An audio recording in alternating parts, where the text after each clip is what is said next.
Yeah. We got Cyzer, Richard Munoz, Pressure Los Angeles CEO, Hustler Casino Live, professional poker player. Welcome to the show, my brother. We've been friends a long time. I'm happy to have you. You forgot the actor, the Screen Actors Guild Oh Union. yeah, shit. We got a he's SAG and AFTRA, so he's also been in movies.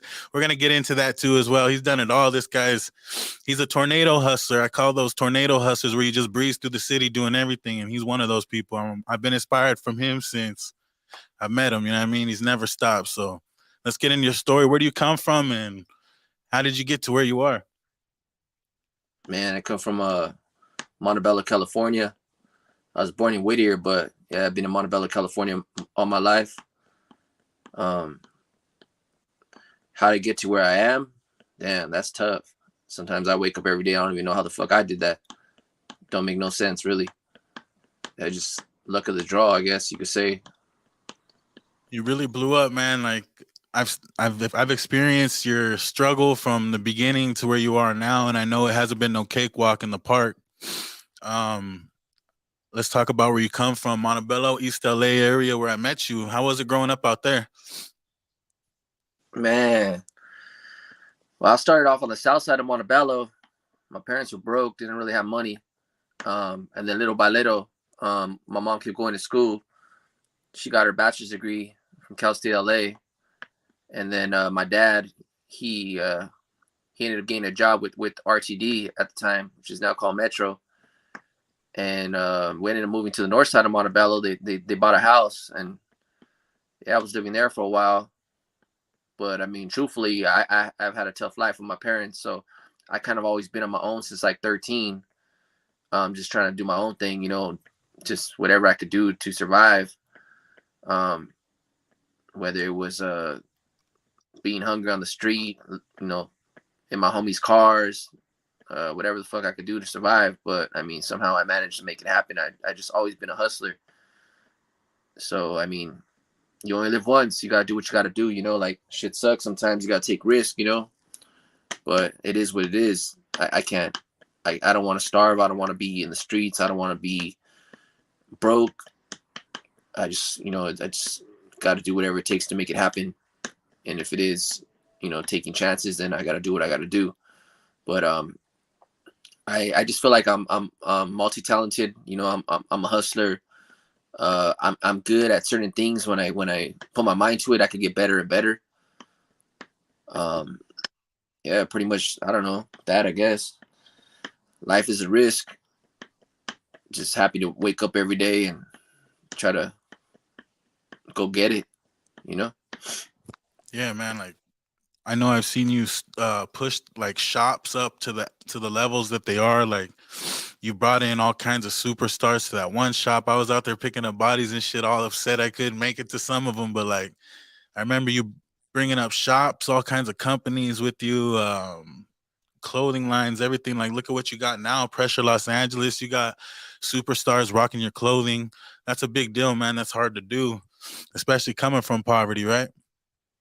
Yeah, man. It's honestly, everybody be like telling me like, "Hey, put me on," or "How'd you do that?" or "Can you help me out?" And I'm like, sometimes it's hard to answer those questions because I'm just like, bro, like it's not as easy as you think. Like honestly, I trip out sometimes, and people expect a lot from me, and people always tell me, "Hey, I did this and that for you," and I'm like, yeah, like I understand that, like I want to be there for a lot of people, I do, but then I got responsibilities too, and then I got a lot of other things too. Trying to, like I said, I'm trying to be a dad. I'm trying to do this poker thing. I'm trying to run a medical marijuana shop. Like it's just clothing brands. Like trying to blow up the clothing. Like honestly, sometimes I don't even get time for me. Like I recently like the girl I was talking to, I haven't even seen her since really like December, and it's like that's kind of fucked me up, put me down, broke me down a little bit.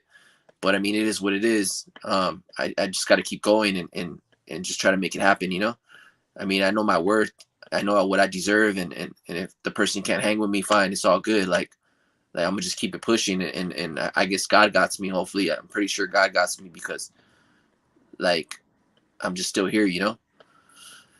Oh man, I So understand, and I salute you for being such a great father. I see your daughter; she's spoiled. She's living that high class life, man. She's never even seen no part of the streets, and I salute you for that, man. Like, well, I got two daughters. So I recently got back in my older daughter's life when she was 17. She's about to be 21 in August. So I recently was able to get back in her life, and I really thank God for that because I've always wanted to be in her life, and it's just a long story. It was difficult, um, everything that we've been through, like with her mom and stuff. But like she ain't going anywhere now, and she's by my side.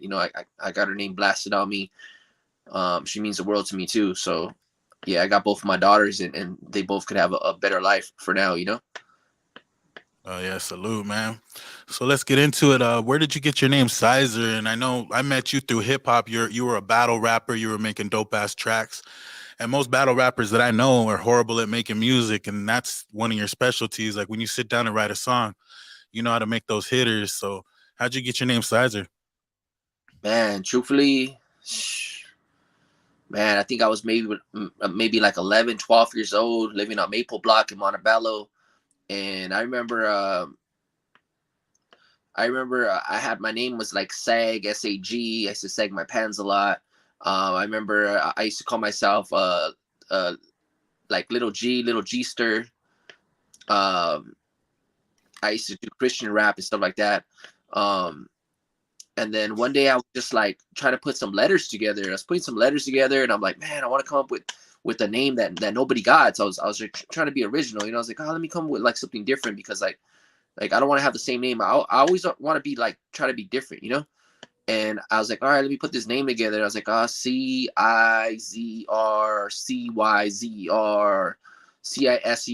and I was like, Cyzer, size, and somehow I just put some letters together, and I came up with the name Cyzer.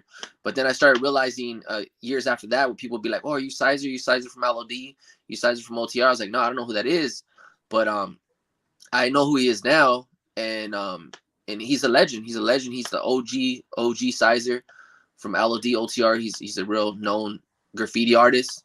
But as myself, and having this name for so damn long, um, I feel like I've represented his name, where I know that when people probably ask him, "Hey, what's your name?" It says Cyzer, or my name comes up. People probably be like, "Oh, is it this Cyzer from Green Bear? Is this Cyzer from Kushwa? Or is this Cyzer the rapper?" And he probably is like, "Nah," but I heard of him, so I know we both heard of each other, and I respect him, and hopefully he respects me. Um, but yeah, like I'm definitely not the OG original Cyzer, but I'm the I've had my name for maybe about 30 years, maybe like 30 years. So I mean, I feel like a lot of people know me and a lot of people know him. So I always wonder, like, hey, if someone brings up Cyzer, which one are they talking about? You know what I'm saying? Because like I done my dirt, he's done his. So yeah, so Cyzer was just a name that I actually came up with, and I just always had it, and I just never changed my name after that. That's the first time I heard that shit. I always thought you were the only Cyzer, man. Fucking number one Cyzer in my book. I ain't even heard of the other Cyzer. Who? Nah, Yeah, for real though, yeah. dog. Fucking. So, what was one of your biggest battles? I know you've done a lot of big battles and stuff like that. And like, Man, I don't even know. I remember battling that Fuji shoes, and I remember battling that dude. What does he go by? Eden. I forgot what his name was at the time. You probably remember. You don't remember his name? I don't remember. I just remember the game's brother was like one of the judges and shit. Yeah. Well, this guy, he's actually doing a lot of good stuff for the community now. He's a That's what's good up. guy. He helps a lot of food vendors, and he supports like a lot of like laws. I know there was like some things going on at the Commerce Center with the food trucks where they painted the whole curve red, so all the trucks had to leave, and then he went to go try to fight and get it back to white so they could put their trucks there. And he does a lot of good stuff for the community, and he's changed a lot, like myself. And I really how can I say, I appreciate the guy big time, man. We both changed a lot. And I can't think of I think his name's Eden. I forgot what his name was. I can't remember it, but he's a good guy, man. I even sent him some money a couple times to give to a couple of members out there that there was like a vendor that was there with her baby in back of her, like her backpack, while she was like trying to sell flowers. I was like, man, that's pretty messed up. I was like, man, I gotta respect that hustle. I sent him like $100 here, give this to her. I told him, hey, he gave his TV to somebody. I was like, hey, I was like, I'll buy you a new TV, man. He's like, nah, it's okay. But yeah, man, we both came up, we done our dirt, but I remember battling him. I can't remember his name. Something legit. Nah, fuck, I couldn't remember. I've had like 10 strokes, dog. I don't even remember nothing. I don't remember anything. Yeah, I just say. It was something Um, legit. Honestly, you should probably get him on your podcast because he's a good guy. He does a lot for the community. He's getting a lot of views on TikTok, on Instagram. Like, he has a lot of followers for all the stuff he's doing. He's a really good guy. G Shoes was one of the first guys that I battled. And then I remember, I think I was in a battle with I Suppose too. damn. I don't remember if I battled him or if I was supposed to battle him and I got taken out by the guy before him that battled him. I think it was something like that. But I think it was at the airliner with that girl Gigi. I don't remember. I think it's Gigi or something like that. But yeah, it's been a long time. It's been like 10 years since I've done all that music stuff. So like my head's like in different places, and it's hard to remember everything. But I mean, I have a good memory. But yeah, I know I've been in a few battles, and I still battle, like messing around. The other day I was at work and like I still got it in me, like motherfuckers say they got flows. I'm like, all right, let's go. They'll put on a beat. I'll start rapping. They'll be like, oh, Cyzer got you, Cyzer got you. So I mean, they're my homies. They rap with like Bone Thugs and stuff like that.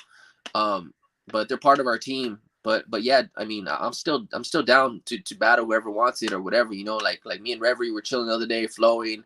That's what I was about to say. I seen Reverie Smokey the other day on the live. Yeah, I mean, Nah, I just play. I mean, I would honestly, like, sometimes you get a little starstruck, like I said, I know what I'm capable of, and it is what it is. But Have you guys talked about working on music together? I see you kicking it with her a lot, and I seen her repping your clothing line. Have you guys talked about making a track? not really. I don't. I mean, not really. I mean, I thought about it, but I mean, she's a nice girl. She's cool. She supports us. Like she will wear our clothing, when I don't even ask her to. She'll just throw it on. She'll tell me she likes it, and she's a good girl. Like we me and you and her, we've all come a long way from back in the day. Like when we were all rapping at La Mashika New Year back in the day. She was there. So like she probably just remembers, and sees, we all came up. I mean, she has a big fan base. But I mean, it'd be nice. It'd be nice to do a track with her. If I get to that point. I mean, right now I have a lot of stuff to rap about right now because I have like a lot, like, I don't know. I have like a lot of things that I've been through these last 10 years that I probably need to speak about. But I mean, when the time is right, I guess I'll maybe go back to it. I don't know. Just I'm on some other stuff right now, I guess you could say. No, I get you, man. Fucking, you were one of the first people that I went worldwide with. If you guys want to know, if you guys want to check it out, Cyzer and me, we did a song called "I'm High" with Slip Capone, DPG. That took us worldwide, Japan, all around the Poland, all around the world like that. That was a big hit for me, and also one with Jasper Loco. I don't hear what you're talking about. That also did the same thing. So both went real big hits for me, and I was happy to be a part of them with you, man. Yeah, I mean, you can't forget the one. There was one in particular song that I'll never forget, which was with my homie, rest in peace. It's funny because I mean, it's not funny, but I mean, it's kind of weird that some people that have music with ain't here anymore. But my homie Mosenrath, we had a song that played on Latino 96.3. Javier J Dubs, he played the song, and that was one of my songs that I would never forget that I did. I had did the whole song, and I think I dropped like I don't know if it was a SoundCloud or on YouTube, but I posted on my Facebook, and I guess he hit it. He was like, "Man, that song's dope as hell. Like let me get on that."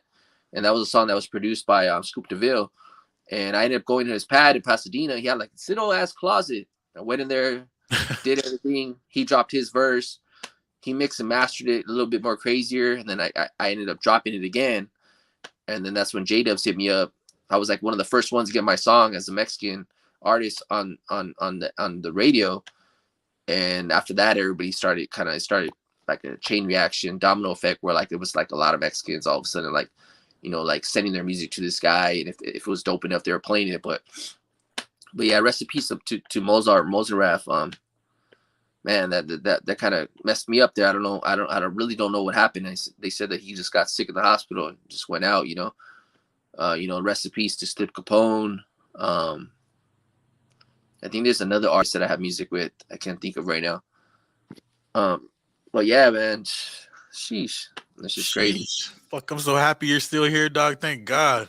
I'm blessed to man. be here with you, my brother. Thank you for getting on the show. But let's get on to another question. How did you get into the professionalism of the medical marijuana scene? Because I know you blew up that one Green Bear shop. You were bringing in all the celebrities. You were doing all the big things for them. Like, where did you start like stepping up and like getting inspired by that? Man, I was working with my uncle for like 10 years, man. Hard labor, $50 a day, like no car, nothing, like just taking the bus to work every day. And I would like to smoke weed, and I found this shop called Go Green Bear. And after work, I would try to go buy a sack, you know, maybe like 5 grams for $30 or whatever. And sometimes they give you a little bit over, you know, 5.5, 5.7, sometimes 6 grams, maybe. It depends on, you know, how well the guy knew you or liked you. And pretty much I would go home and I would smoke after work, be tired smoking, you know, and I would try to flip, you know, a couple grams so I could keep re-upping, because my uncle, he was the boss of the construction company. I wasn't really making money to support anything.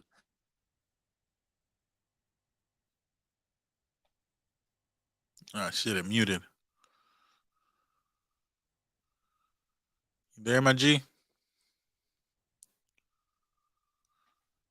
We got a little technical difficulty. Yo, can you hear me? Yeah, I got you. I got you. Cool, you back. Where'd he go? Hello? My bad, my bad. Someone's trying to call me. So No, you're so good. pretty You're good. much yeah, I was trying to flip that little sack so I could, you know, re-up again and again. And anyways, I ended up getting like a MySpace or something like that. And then my daughter's mom made me like a MySpace, and then I guess Facebook came out. She made me a Facebook, and I would just start tripping out on Facebook, and I would just get stoned. I would get stoned, and I started going on Facebook, and I found their page, which was Gold Green Bear. I found the page. I was like, oh shit, Gold Green Bear. I was like, dope. And I would see the page, and people would be like, hey, like, what's the bombest weed, or what are you guys smoking on today, or do you guys have any specials? And it was very rare that the shop would answer any of their questions. And I'd just be like, I'd be all stoned, chilling on the computer, kicking it. And I'll be like, oh, let me answer the questions. You know, like the shop's cool. I like the shop. I know what's good. You know, like I know the deals.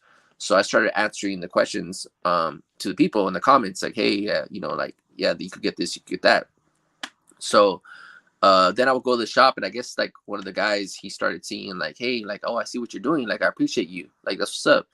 He's like, oh, I'm gonna give you extra, you know, extra sack today. I was like, oh, I was like, for Damn. real, extra sack? I'm like, hell yeah, like, and and, and keep in mind, I was making $50 a day, I was poor as fuck, had no money, like trying to survive, and I've always like just would flip weed on the streets, and I went to the shop. He gave me an extra sack. I think it was like maybe 5 grams, something like that. I was like, all right, cool. So I would go to work, come home, go on the page, answer people's questions, or like I started answering all the questions all the time through my Facebook. And then I went to the shop, and the guy's like, hey man, I really appreciate what you're doing. I'm gonna give you 10 grams. You know what? I'm gonna give you 10 grams a week. Just keep doing what you're doing, or something like that, he said. And then I was like, wow, 10 grams, cool. So now I have 10 grams. Now I have the little bit of money I was making. Now I have extra money to flip. Now I can have a little bit more bread, you know? So I think, I don't know what it was exactly, but I just kept doing what I was doing. And then one day I went to the shop. He's like, you know what? He's like, I want you to be the Green Bear. I want you to answer all the questions on Facebook for us. I'm going to give you the password, and you're going to do this. And I was like, yeah, sure, no problem. So then I became the bear. I started answering the questions. And then I started coming up with ideas where like I was like, hey, you know what? I need to go to the shop. I need to take some pictures of the herb. I need to, you know, do these shows. I don't know. I feel like I don't know if I think it was you that said, hey, let's come up with a dab show, or I think you said something like that. I don't if I recall. But yeah, we started doing little shows, little competitions, and it just got deeper and deeper and deeper and deeper. Where I ended up actually they're like, all right, you're gonna work for us. We're gonna give you $10 an hour. And I mean, keep in mind, $10 an hour really ain't much, dog. You know, like it wasn't really much, but it was like, hey, I have a job. You You're know, on the team. I'm on the team, whatever. So I was doing that, and then and I just kept working and working and working, and then finally I ended up becoming like the office manager and being in charge of all the girls, all the security, all the weed, the edibles, seeing all the people come in, the vendors, and having to speak to all of them. And they were like, hey, you know what? They're like, you could pay yourself $25 an hour. And I was like, what? $25 an hour? I was like, damn. I was like, that's the most I ever made in my life. So, so yeah, I started paying myself $25 an hour. I was making all this money every week, and I was just like, damn, that's what's up. You know, I was able to get a car, you know, able to take care of myself a little bit better. Um, so yeah, it's kind of started right there, and then I kind of just like honestly like I wasn't happy. I wasn't happy. You know, I was there, and I just started to feel mistreated, and I wanted to be happy. So I ended up just leaving. I left, and I went to go work for another shop. I blew that shop up, and then yeah, just kind of like little by little, and then you know I ended up meeting a new partner, which is my partner Sonny, and you know he came up with the word pressure, like I don't know, maybe like 3 years ago, maybe. And I remember walking in, and he had this banner and everything. He's like, pressure. I was like, what the hell is pressure? What the hell is that? I was like, that's kind of weird. What does that even mean? He's like, I don't know, pressure. I was like, all right, whatever, fuck it, you know. So we had the name already years ago, and then little by little, I just started saying, hey, you know what? Like, we got to do this. We got to make clothes. We got to push the issue. We're gonna do this. We're gonna do that. We're gonna do this. And I started doing the same steps that I was doing kind of at Green Bear, where I was like, all right, this is what we're gonna do. So we're still working on things to make it better. Trying to get the crew more organized, and trying to make stuff like you know a little bit more better. But I mean, we're doing pretty good. They deleted our Instagram. We had like 10,000 followers. They deleted our shit. It is what it is, but we're going to keep it pushing. Our clothes are like one of a kind. They're dope as fuck. Like the like I don't know. You can't really see these right here right now, but the the ink, it's like it pops out. It pops out. It's not like just put on there once. It's like we actually take our time. You know, we put like little Oh, that's hard cookies, as fuck right there. so it like pops out. You know, Right. and like our clothes are really really really dope. Um, but so yeah, so it's fine. It's kind of funny now because everybody's saying pressure. You know, they have the song Pushing P. Um, what else? We're trying to capitalize on certain things right now. That the name's hot. You know, there's a couple people out there that have like pressure packs, pressure farms, or pressure this, pressure that. But we actually have an LLC for pressure already. And then I just made an LLC in December. I haven't finished yet, but I'm gonna probably add to it. I don't know if it's gonna be pressure clothing, pressure brand, but I've just been lagging on it. I got into a little thing, you know, with the person that I was talking to, and kind of set me back a little bit.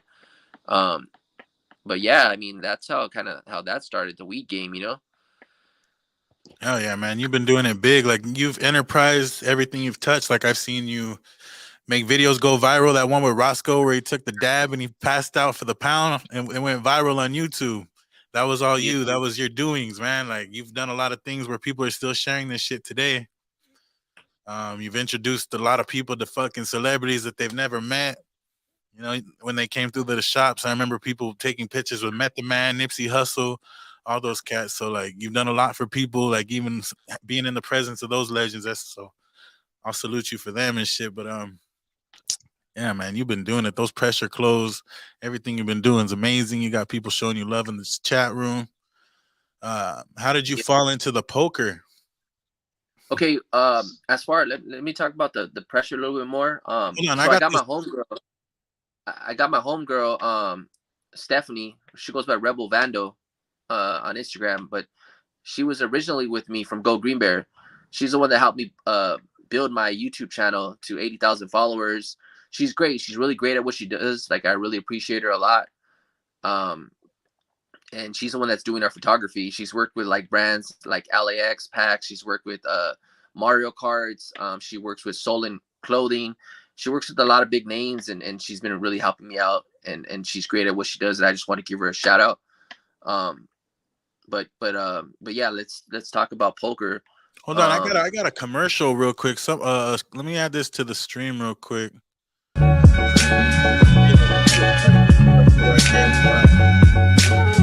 Rewind it real quick.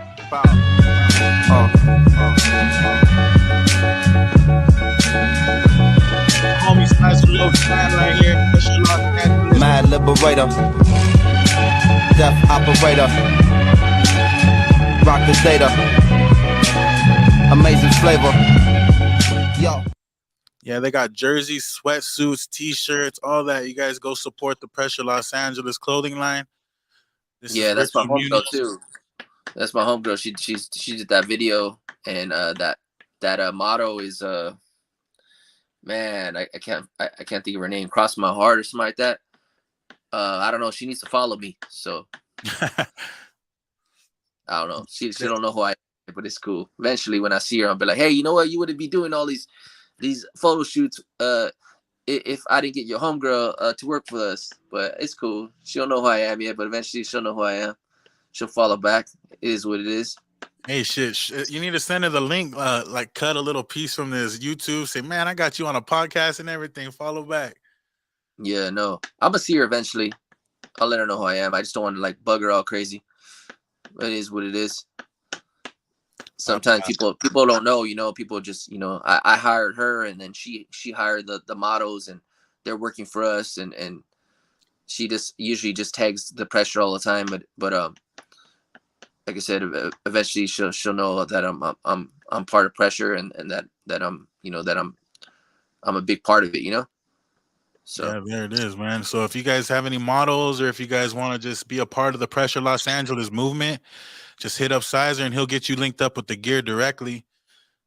This is usually I just give it out for free.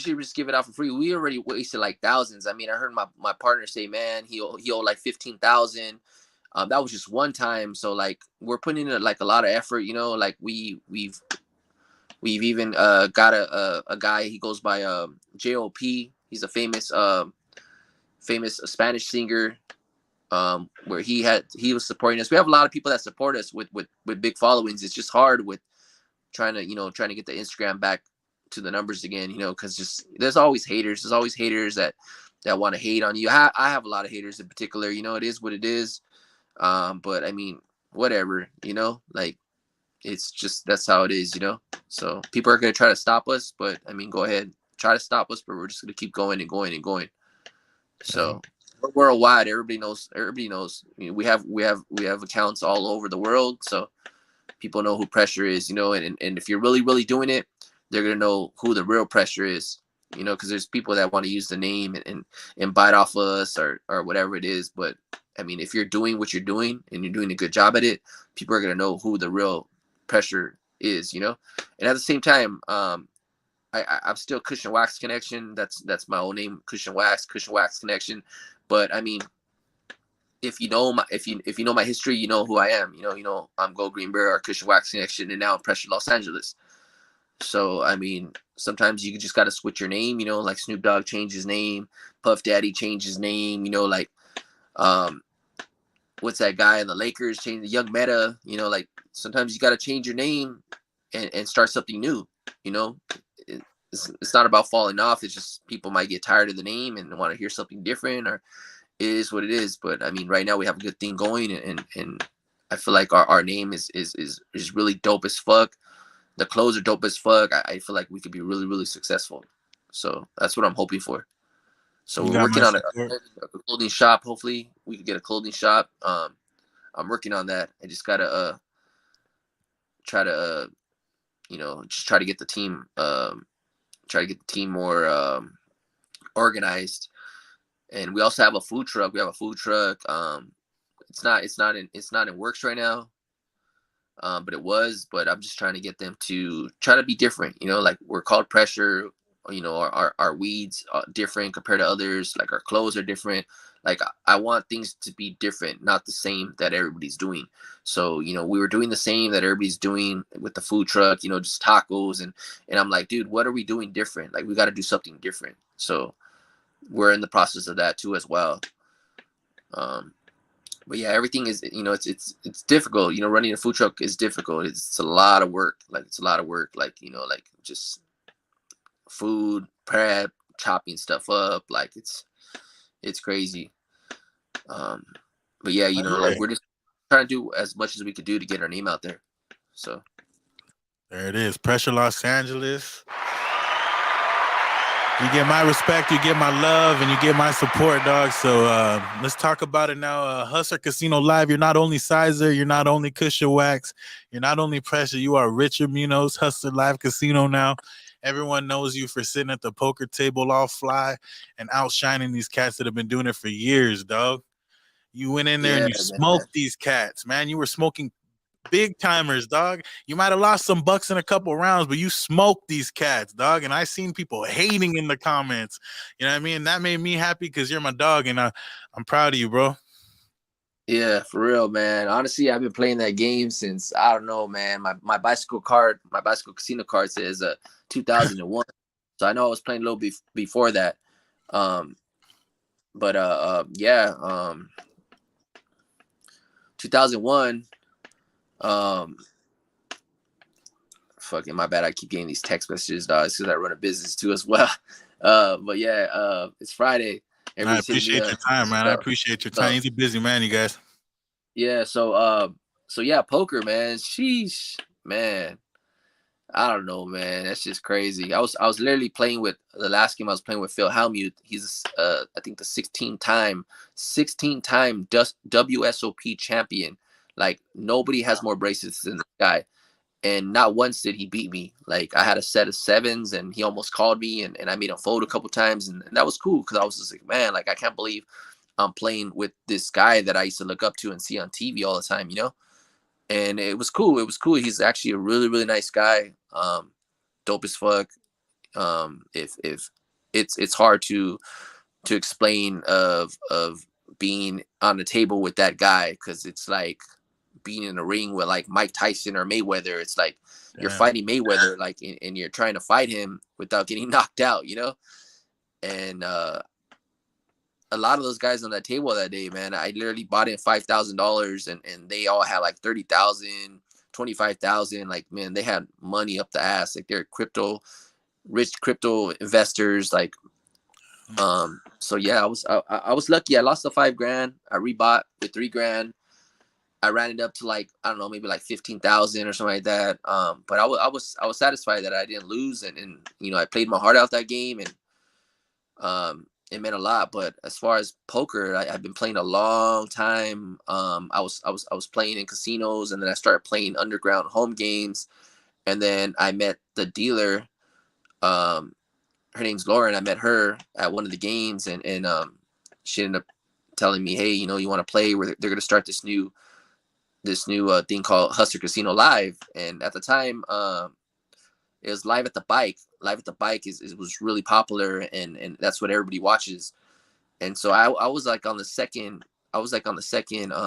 game that they started, and then I've been on like 12 different shows with them, and they just like my game, they like my action. The chat loves me.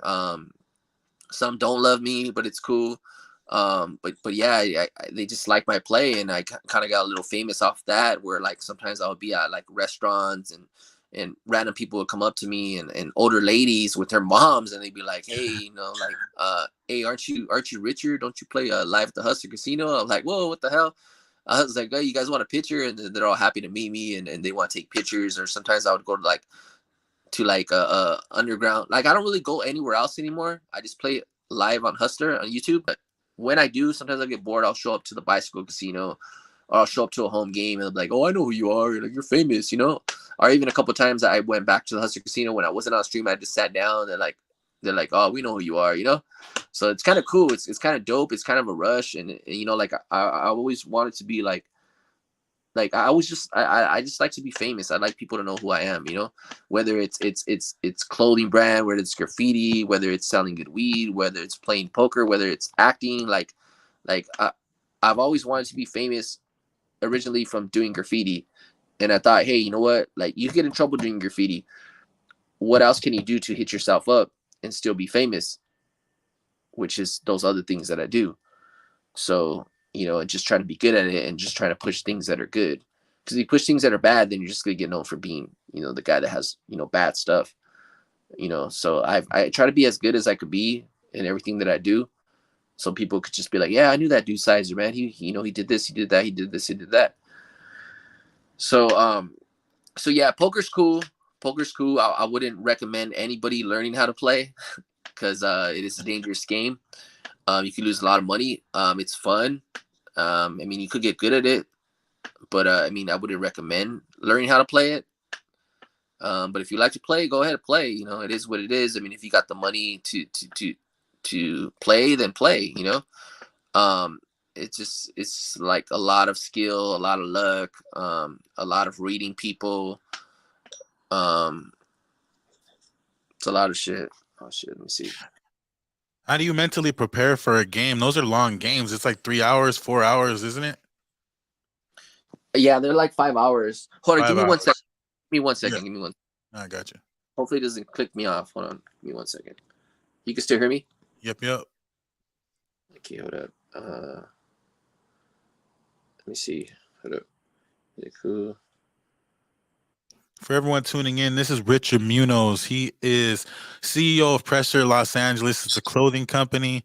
They also medical marijuana. They got it all. They do it big. He also is a professional poker player, Hustler Casino Live on YouTube. You guys could go catch all of his games on there. He's playing against some of the top people. Celebrities are even jumping on his match. And he's also been in major movies such as Savages with John Travolta and Salma Hayek. And I've seen the guy do major things in this world. He also makes very good music. So for those tuning in, this is Richard Munoz, aka Cyzer CTE. Oh shoot. All right. Let's see. I'm almost done. My bad. Sorry. Where are you at? He's in the middle of a Brazil force. We're lucky to have them, man. Hey,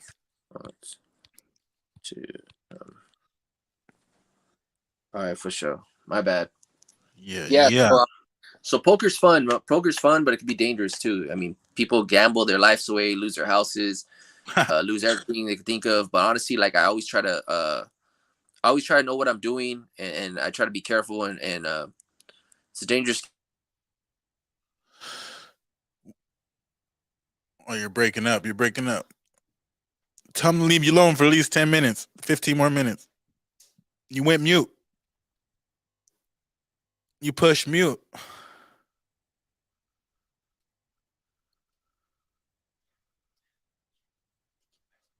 Now you hit mute, dog. I can see your mute's on. Poker's dangerous. You could lose your phone.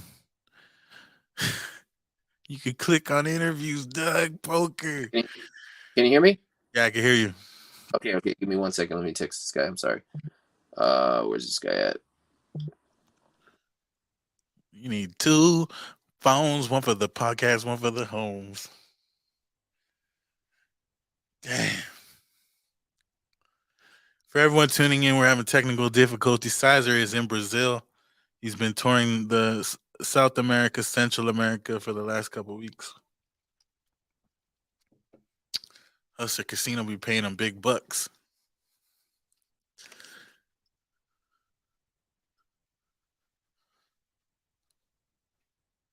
Mexico right now. I'll hit you up right now in 10 minutes.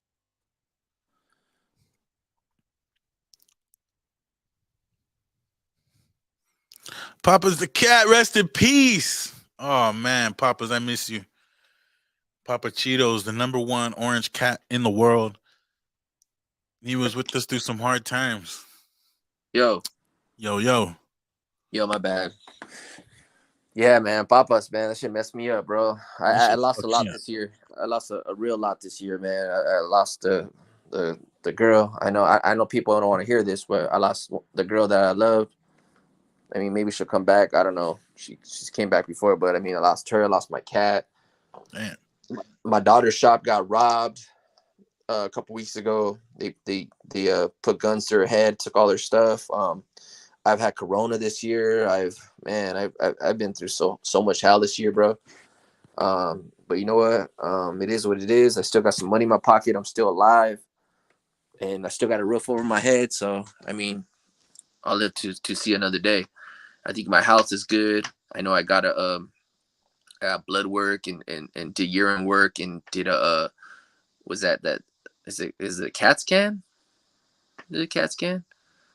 Where they put you like in this machine and the thing twirls around and stuff. So I did that in December, and they said I was good. I didn't have anything wrong with me. Yeah. So yeah, I mean, I'm good. I mean, you know, I have people sending me messages saying they want to kill me and hurt me, whatever. It is what it is, you know. But I mean, like I said, I got haters.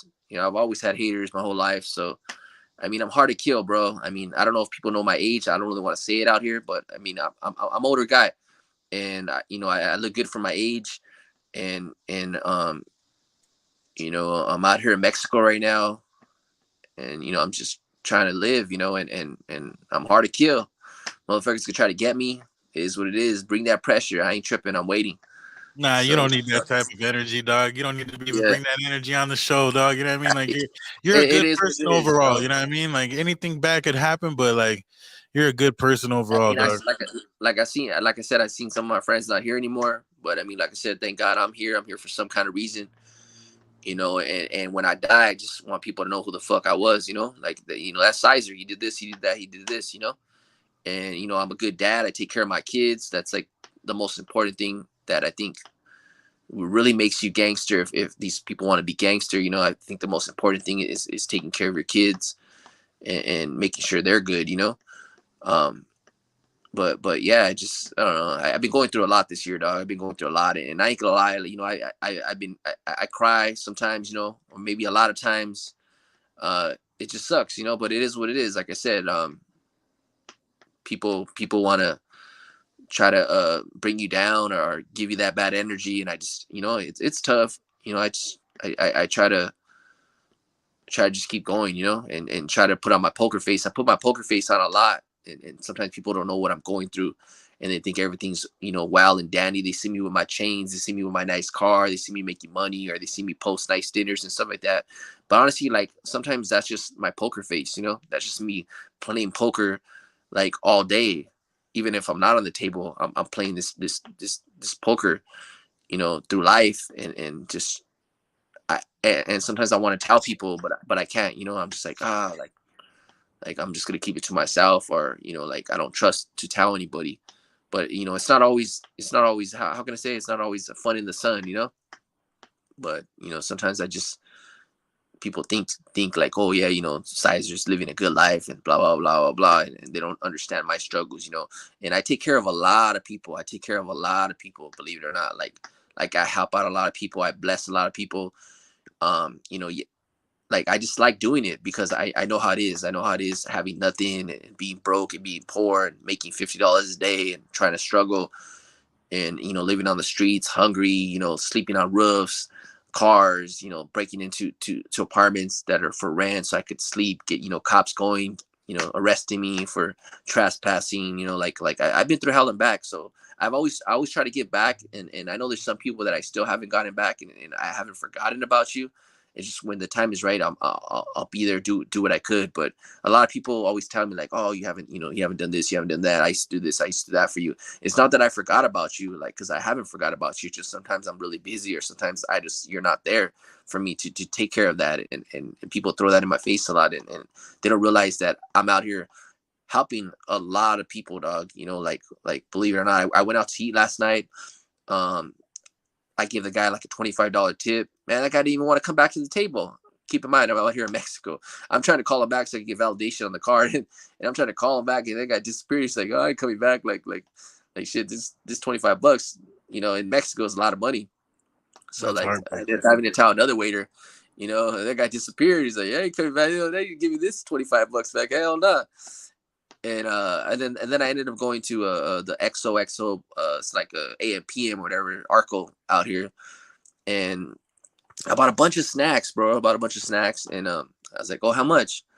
And I guess he said it was. They told me the price in pesos or whatever, and then we're like, "Oh no, in US dollars." And the lady's like, "Oh, $10." So it was like $10 or something, $9 and some change. Dude, I bought a bunch of stuff too. It's cheap out here, bro. I was like, wow, that's cool. Like a bunch of chips and stuff like that. So, anyways, I gave her a $20 bill. She looks at it, right, and I'm like, hey, don't trip. Like you can have that, you know. And she's just looking at her friend like, huh, what? Like, so I told the person to tell her in Spanish, like, hey, you know, like you keep that. And she's like, I know, but it's $10, you know. And the person I was with, like, man, they don't even make that a day, you know. So like I gave that to them. They were so happy. You could tell that they were so happy. And I was just like, man, that's crazy. And I'm gonna keep doing it. I'm gonna keep doing it because this week God has blessed me. I made a lot of money this week. And even though I might not have like a lot, but I mean just to be satisfied, just to have something, you know, and I know that I'm not starving, I'm good. Like I like to do that. I like to make people's days and do that. So I'm I'm out here in Mexico, and I'm gonna just keep doing that. I'm gonna be here maybe till Monday or Tuesday, and whoever I could bless, like I'm gonna bless, you know. And that's just the type of guy that I am. Like what's real important is to always know where you came from, you know. Like and there'll be some people that'll be rich as hell, and they won't give back. They won't give back, and it's sad. It sucks, you know. And that's just how they stay rich, I guess. But I'm not that person. Like I'm always helpful, even on the tables. Like when I'm playing poker, like I'll hook up the dealer for giving me a good hand. Like I'll hook up the servers, the waiters. Like I just like to give, dog. I like to give because that's the thing to do. Like if you're blessed, if you want to stay blessed, then you need to bless others. You know, and sometimes it won't come back to you.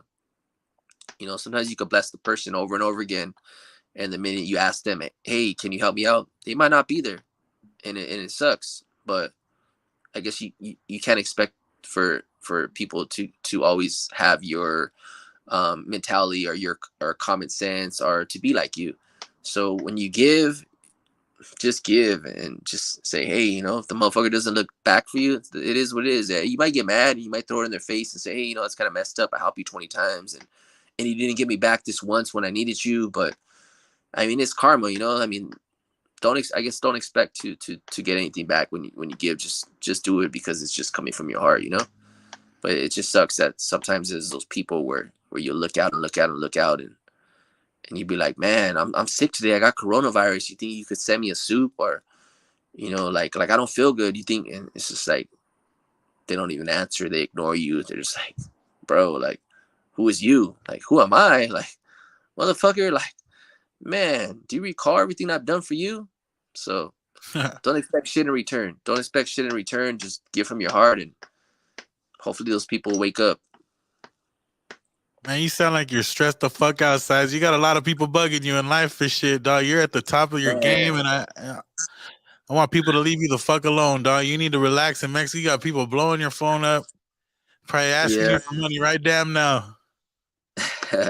yeah, man. I'm just this is a couple people out there, dog, that I've done a lot for, and when I asked for help, they were just wasn't there. I mean, I don't know how people feel about that, but I mean, I there's like a person where I've probably done like more than 50 to 100 favors, and it's like the minute I ask for one, and it's free too. It'll be free. Like, hey, can you help me with this? And it don't cost anything, and just they shut you down, like act like you don't even exist, you know. So it kind of breaks your heart. It's like, damn, like how are people like that, you know, like. And yeah, you get mad and you're upset and you say, hey, you know, that's kind of fucked up. Like, how come you can't do this, you know? And then it is what it is, dog. But some people, I guess, don't have common sense. But like, so regardless, like, it ain't gonna stop me, you know. Where I mean, my heart might get a little cold, and I'm like, man, fuck her, but I ain't giving nobody shit. But nah, I just can't. I can't be that person because I know how it is. I know how it is to be without. And honestly, like, as long as God keeps blessing me, and I'm not homeless in the street ever again, or I'm not in jail, or I'm not dead, then I'm gonna continue to help people when I can, you know. So that's very important in life is to definitely, if you're blessed, like I said, take care of somebody, to help somebody out. You know, see a homeless guy hungry, hey, buy him a taco or something. You know, like don't be a dick, bro. You know, there's a lot of fools that are dicks out there, and it's not cool because karma will get you. Fuck yeah, I'm 100% with that. I've been trying to fight all my bad karma off for the last 6 7 years. So anything good I could do, I'm on board for that shit. Yeah, Um, what's next for you? Like, I know your daughters keep you happy in life. I know life is stressful. So, like, do you think you'll get back into acting? Or I know you said you're thinking about probably writing some music down. I mean, if I gotta go back to acting, I'll go back to acting. If I gotta go back to work with my uncle, man, hopefully I don't ever have to do that. I'll keep my fingers crossed. But it's just I just keep I'm just trying to live, dog, and I've gotten a lot of things that I never had in my whole life. My last goal is to get my own crib. It's been a little difficult. I'm working on that. If I can make that happen, that'll be like one of the my last accomplishment that I wanted to do in life. But if I don't, it is what it is. Like I said, honestly, like sometimes people say getting a house is a bad investment. I mean, you get the house and you put down the down payment 20,000, 40,000. The house is 750,000. You could die tomorrow. Let's say you die tomorrow. You've only paid $40,000-$50,000 of the $750,000 house. So now where's it go? Like what am I gonna do? Leave the $700,000 payment to my kids? Like, hey, you guys pay this. Like, how the hell are they gonna do that? So it's tough. It's tough buying a house because I've heard it's good and bad investment. I think the thing about having a house is if you could actually pay it off, then you can leave it to your kids and be like, hey, I paid off this house for my kids. Here's the pad. I don't know. I've heard investors saying, hey, it's a bad investment, and I've listened to them and I've heard them, and it kind of makes sense, and I'm like, yeah, you're kind of right, So I mean, whatever. I feel like I might not be able to get that house, or I might be able to get that house, but I'll still probably own it. I don't know, but honestly, it'd be nice to leave my kids a house. But if I don't, it's what matters now. It's what matters now is if it's what I'm alive and what I'm doing now to take care of them and make them happy. You know what I'm saying? And if I don't get there, I don't get there. It is what it is. I don't think that's a bad investment at all, dog. I think that's actually a really great investment. Like, even if you do pass away and your daughters have to pay off the house they got a home, like that's one of my biggest like upsets in life is that my parents never had a home. I'm like, fuck. Now it's up to me to buy a home. I didn't have good parents. They never bought a house. They never bought cars. None of that shit. Yeah. So it's like, damn, even if they did die and leave me the payment, that would have been dope. You know what I mean? I've been paying all this damn rent. Everyone's getting all my money in rent. It's like, fuck, at least I'd have a home and they could pay it off if I do die. Yeah. So yeah, I mean, they could always do that too. You're right. I mean, they could do that too. But I mean, I feel like, man, if I want to leave something to my kids, I want it to be left, like that I took care of it. You know what I'm saying? But I mean, if it went down like that, then it went down like that. Do you want to stay in Los Angeles or do you want to move to Paradise? You want to get out of here to like no, an island or I some want to shit? I want to live in Montebello. Oh, okay. I want to live in Montebello, but like, I mean, I've been doing a lot of stuff. Like I got money invested like in crypto. I bought one NFT. I don't know why I just bought it. So I could play poker on this Discord. Smart. Yeah, I bought like Bitcoin, I bought Litecoin, I bought Ethereum, I bought Matic, Polygon, I bought that Shiba coin, I bought fucking that dog. I don't know. I bought like a bunch of stuff, but right now all I have is I ended up selling everything, and all I have is Ethereum, and then I have a Polygon Matic, and I was up like 20,000. I was up like 20,000 for a minute, and it went all the way back down, and I was only up like $67. And I was like, damn, that's fucked up. Why did I cash out? But it is what it is. And then it went all the way back up again. I was up again, like 20 racks. And then now it's back down again. So it is what it is. Like, I don't really touch it. I just leave it there. But I'm still doubled. I started with like 7,000. I think I have maybe like 14. But I had like 27,000 for a minute, and I was just like, I'm just going to leave it in there, let it build. If something happens to me, my kids could, use that for, to bury me or whatever the hell, but yeah, I have that, and then I bought this NFT from Cali Plug. It's another weed brand. They've been having like a lot of poker games and stuff like that, and they said the way that we could play poker is if we bought this NFT.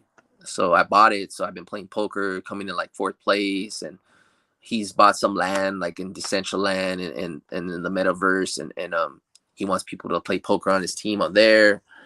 So yeah, I just want to play poker. So sometimes I'll do stuff, you know, honestly, like I'm still learning that department of like the metaverse and the NFTs and all that. I don't really know it too well. It seems kind of sketch.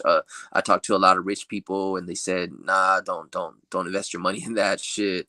They said buy property, buy property that you actually know that exists here. And you know, I mean, some people they'd be a lot of millionaires and they say that, but then there's the people that say, you know, this shit's gonna blow up, it's gonna be big, like, so it's like a 50-50 thing, you know what I'm saying? And all we gotta do is just watch and see what happens, you know. Like, I mean, I could have bought Bitcoin when it was $3,000 and, you know, I didn't, and I was gonna buy it when it was 17,000 and I didn't, you know. But I mean, it is what it is. Sometimes, you know, you just gotta just watch things, and, you know, sometimes you can go with your gut feeling and you could take you know, it's like poker, you know, you could go all in and risk your whole stack, or you might go all in and triple it, or, you know, and blow up, you know. So I mean, life is a gamble. Those things are a gamble, you know. They go up and down.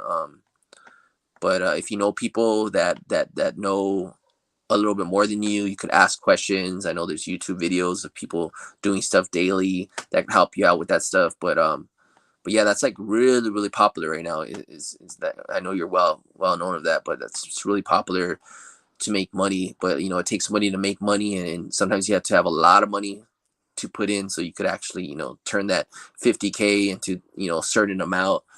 But yeah, that's like another thing that I'm trying to learn, you know. So I've had my money in like this in Coinbase for like a couple years, and I watched it go up and down twice. But like I said, I just have that money in there, just like emergency, you know, like, hey, if it does this thing, it does this thing. But it makes me mad sometimes because I've seen some of my friends that work with, you know, become millionaires like overnight. And I'm just like, damn, what the hell? Like, you know, and they're like, I told you to go all in. And I'm like, man, I ain't gonna go all in. You crazy. Like, what if I lose, you know? Yeah. And I didn't listen. I was scared, you know? And I remember I put like 3,700, 4,000, it turned to like 20,000. And I was like, so I put like another 3,000 and I had 7,000 and it blew up all the way to like 25, 27,000. Then it went all the way down to $7,067. And I was like, what the fuck? Like, I had all this money and then like I was only up $67, bro. Like I said that earlier, but I'm telling you, I ended up putting the 7,000 total and I had $7,067. I was like, bro, is this shit gonna go lower and lower and lower? Like, am I about to be negative? Like, I was literally had all this money and now I'm about to be negative. So it went all the way down. It was up only $67, bro, from like 27,000. Like, I literally turned that 4,000 into like 24,000. So I added another three.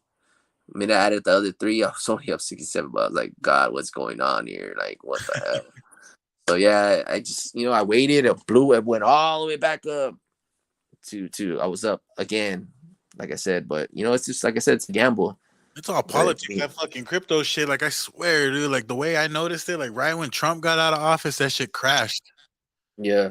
You know, Biden puts all the money into like wars and all the gives money to the poor people. Trump tells all the rich people to put the money in stocks, you know, and crypto and shit. So Yeah. that's why it was all high. Like, I made fucking a lot of money too off that damn Ethereum. Yeah. It's crazy. Yeah. But yeah, I want to give a shout out to my kids, my daughter Kayla, my daughter Jaslyn. Give a shout out to us live, my homie Ryan, the dealer Lauren. Those guys are gonna do big things. They're blowing up. They already passed 100,000 subscribers. They're getting sponsored by a lot of things. They're actually in the metaverse, in Decentraland. And, you know, they're doing big things too. They're taking over. They're taking over a lot of the other streams that were, you know, doing the YouTube live poker. A lot of people from other live at the bike, there a lot of the players are going to play with us now, and our graphics are sick as hell. Our cameramans, everything's really dope there. Like, if you go live at the bike, it's like, the graphics, like, whatever, it's kind of boring. Like, it's like, what is this? And they've asked me to play for them, and I was like, man, your commentary's kind of whack, and like your stuff's kind of boring. So I ended up going in there a couple weeks ago, and they tore the whole room out, and it's under construction. So I don't know what they're about to do, but I think they're about to try to upgrade their shit. But yeah, man, that's really popping, you know. It's really popping right now, and Yeah, it's fun. It's fun. Got to buy some land in that Decentraland and open up your own fucking online casino and shit. A dabbing casino. I could go in there and take a dab at my machine and fucking chill with you and play the gamble. I could see you playing cards from across the room. Yeah, I mean that's the Yeah, future right there. I heard it's expensive though, man. I heard people are investing like 100,000, 200,000, half a million. Like, man, that's scary. Fuck. What Snoop Dogg said he put like what was it like 70,000 and it's like 1.5 million. So I it's don't know. I I don't. heard talking to Frank Nitty the other day, and he was saying that he's gonna get I think he said he's gonna get Dr. Dre under his bout, and he said he invested. I think he said like I don't know if he said like 200,000-300,000 already, or 220,000 already, and I'm just like damn, because I was telling him, hey man, I got this money. What's up? Like let's do something, you know. And then he told me the numbers. I'm like, sheesh, that's a lot of money right there. And I'm just like, fuck, should I do this or should I not? You know. So I'm just watching, paying attention, seeing what happens, and I'm seeing it start to get bigger. I know I seen this commercial. I think yesterday. I think it was I don't know if it was Jack in the Box or was it Jack in the Box? I think it might have been Jack in the Box. I'm not sure, but they had like this commercial, and they're like in the metaverse and shit, and they have like you could do stuff in it, you know, like and it's like they had their like a video game. You walk in there and you could like fuck around in the metaverse and shit. So I was tripping out. So I was like, all right, that's cool, right? I see people like little by little, like like joining this thing, and it's it's getting out there. Yeah, I So just let's did an just interview with see the what homeboy. happens. Shout out to Money Grip Rob Voodoo Gang. They just fucking. He's been cracking the code for this for like he's ahead of the curve like 10 years. He told me like the metaverse ain't gonna pop off for like another 10 years. He said like it's all the beginning stages right now. So like you still have so much time. He said even with crypto and shit, you're gonna see a lot of up and downs with it. But Yeah, like he could get you like your own world where you could walk in, have your own museum. You could show people your store, like your new clothing line that came out, all from the app. Like they could see it through a filter and shit like that. He just did an interview on my show. So it's good to connect with people like that, people that aren't so, naive. you know what I mean, naive and like charging $300,000. Like that's crazy, dog. Like right now, like there's people in Japan and China that are connecting with people in America right now that are trying to get them in ahead of the curve. So you kind of whatever projects you have in mind, he could help you with it, dog. Like for the low money, for like our pocket change, like whatever extra money you have, Yeah, like legit shit. Like we could have our own shit blow people's mind. I got that business card where all my stuff pops out of the business card now. I'm promoting my new disco funk album. I'm promoting the new single with Spice One. My lady's on it. Like it's crazy. And I popped Bishop out for his birthday. He almost had a stroke. He's like, no, man, no, man. Like that's just trippy, dog, to a lot of older cats. Like they don't understand it yeah, quite. exactly. It's But you like got, them I'm trying to get hip. I'm trying to get hip and find out, what could make me money, hey, 'Cause- you are the money man. So I think it'll probably come to you sooner or later. And we should have lunch with the homies always down here in Los Angeles. So we'll get a lunch together or something like that. for sure. My brother, I don't want to hold you up all night. I appreciate you getting on here. We'll probably get back on here sooner or later. Any other shout outs you want to give or anything else you want to talk about? Man, sheesh. Can I get a sheesh? Sheesh. Yeah, man. Nah, we good, man. Then you get something to eat before Yeah, I you got to die. grub. I know I don't want to hold everyone up on your phone, and I know you're in another country. Chilling. Was there anybody in the chat? Yeah, you got your daughter. I got all kinds of people. I got the homeboys, all kinds of promoters. It usually pops up like later on. You can't see it when it first loads up, but it'll all pop up and afterwards. There's a lot of people in the live. Yeah, that's what's So up. much love to everybody that tuned in, tuned out. Yeah, I mean, I know I got some subscribe to people. the I know show. I got some people mad. They were like, "What? Nah, No shit. way!" Yeah, I mean, next time we'll do a little bit more promo and shit. I know you're so busy, dog. It's hard to get someone like you to really help promote something and shit. Nah, because These days. I felt like if I do it like days like earlier, I felt like people they would forget about it. So I was like, you know what, I'm gonna do it like 30 minutes, hour before, so people like, oh, it's gonna happen right now. Like, all right, if you're really down with me, then you're gonna tune in, and if not, well, whatever. Like I didn't want to have people like, oh, like well, when is it? So like I was like, I'm gonna lag it a little bit. I'm gonna lag it a little bit, and as soon as I'll do it like the last minute, last hour, 30 minutes, and that's kind of what I did. Where they were just like, oh, it's happening right now. All right, let me click. Either So way, this I like don't know. my That's seventh how I or felt eighth. like. Yeah, this is episode number 8. So like I wanted to get all the homies on that are really doing something that I know personally first off in my show and shit. Cause I'm gonna keep it going and I want to keep promoting and letting everyone know about everyone that's doing shit. But you're one of the first ones I started grinding with. I respect your hustle and everything about you, dog. Like we might fuck around a lot, say some shit, but fuck, I got a lot of love for you, dog, and what you do. Yeah. I mess around a lot.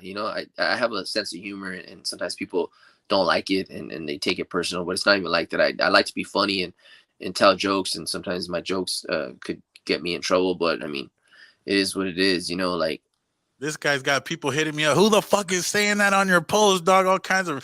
I got res dogs hitting me up like, who's this? I got my girl hitting me up like, tell this fool. I'm like, nah, this fool's lost his marbles somewhere on a train track in Montebello. You know what I mean? He ain't all yeah, here. Kooky. yeah. I just like to play around, mess around, get people mad. But if you really know me, then you know me. If you don't know me, then you don't know me.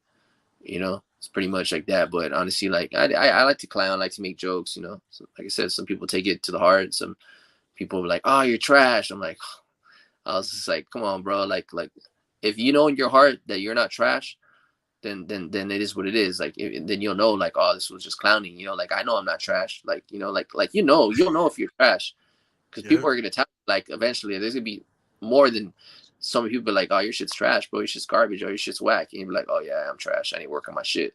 But I mean, if it's somebody that you know already, and you know yourself, and you know you're good at something, then you're just gonna take that as like, I know I'm not trash. Like, so it is what it is. It's what you know about yourself.